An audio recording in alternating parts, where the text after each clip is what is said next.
তাই আজকে এই প্রতিবাদ সভায় দাঁড়িয়ে আমি বলতে চাই, আমার জননেত্রী শেখ হাসিনা ইতিমধ্যে ঘোষণা করেছেন যে কোন ধর্ম সম্পর্কে মন্তব্য করা যাবে না, কোন ধর্মীয় নেতার সম্পর্কে কোন পুলিশি সম্পূর্ণ ধর্ম অবমাননা করবে এবং আমার নবী সম্পর্কে কেউ পুলিশি সম্পূর্ণ মন্তব্য করতে না পারে। والمجاهدون في سبيل الله بأموالهم وأنفسهم. وقال رسول الله صلى الله عليه وسلم: لا يؤمن أحدكم حتى أحب إليه من والده أو والده والناس أجمعين.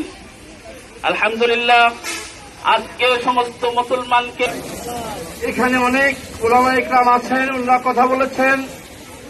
আমি শুধু একটি কথা বলেই আমার বক্তব্য শেষ করতে চাই।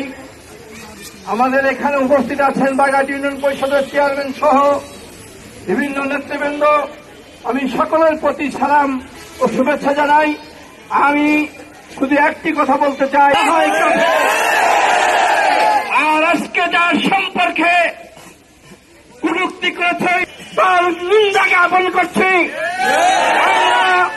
আমাদের দেশের প্রিয় নেত্রী, মাননীয় নেত্রী শেখ হাসিনা আজকে বাংলাদেশের মুসলিম বান্ধব সরকার, আজকে বাংলাদেশের জনতা বান্ধব সরকার। আমরা সরকারের কাছে আহ্বান জানাই, আজকে রাষ্ট্রীয়ভাবে